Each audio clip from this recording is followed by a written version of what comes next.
გორის მუნიციპალიტეტში მცხოვრები ტატო კოშორიძის გადასარჩენად დრო იწურება. 9 წლის ბავშვი ამ წუთებში თურქეთის ერთ-ერთ კლინიკაში სიკვდილს ებრძვის. თანხის გადაუხდელობის გამო კი შესაძლოა რეანიმაციულ განყოფილებაში მყოფი პატარა აპარატიდან გამორთონ. ტატოს შესახებ ჩვენ ადრეც მოგიყევით. სწორედ თქვენი დამსახურებით მოხდა მისი მკურნალობის თურქეთში გაგრძელება. ტატოს მშობლები ამბობენ, რომ კლინიკასთან არსებული დავალიანების გამო მკურნალობის შეწყვეტა იგეგმება, რაც პატარა ბავშვის სიცოცხლეს საფრთხის წინაშე დააყენებს. ჯერი ისევ თქვენზეა. მისი სიცოცხლის გადასარჩენად ყველა უნდა გავერთიანდეთ. ანგარიშის ნომრებს თქვენ ახლა ეკრანზე ხედავთ.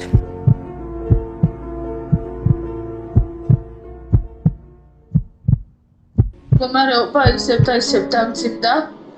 ამ დრომდე თქვენ ნახევარი ეს თურქეთში მოყოფებით და მხოლოდ ხალხის დახმარებით ვიყავით. ჩარდაცვიდან ჭირაც არ მოგვსულია პასუხი საერთოდ. არ ვიცით ვის მივმართო, აღარ ვიცი ვის უთხრა, ვეღარ ვუძლებთ უკვე ბავშვის ტანჯვას, ასე რომ ვთქვათ, საქართველოში კი არა.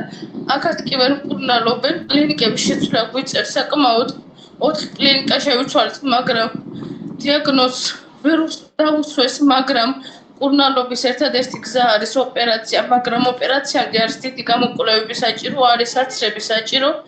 ამისთვის ეს ყველაფერი არის თანხებთან დაკავშირებული.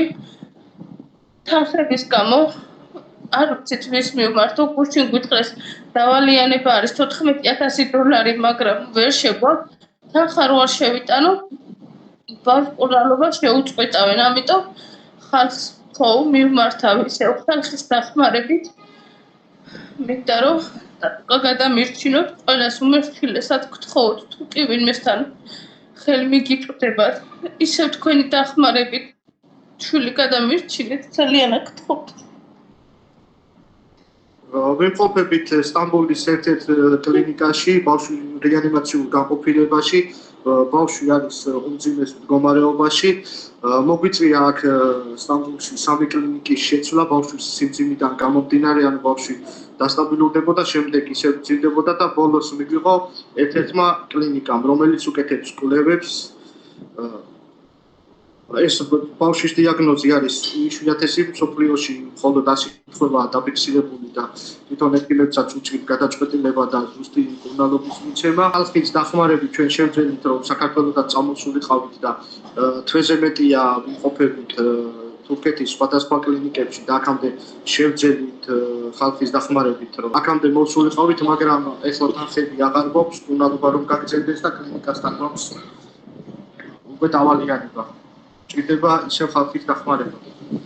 ასევე არ ყოფილა ჯანდაცვის სამინისტროდან არანაირი პასუხი, შეტანილი გვაქვს დაფინანსებაზე, მაგრამ თვეზე მეტი გავიდა და საერთოდ არანაირი რეაგირება არ მოყოლია. მით უმეტეს რომ ამ დიაგნოზით საქართველოში პირველი შემთხვევაა და ესეთი დიაგნოზი საქართველოში არ დაფიქსირებულა.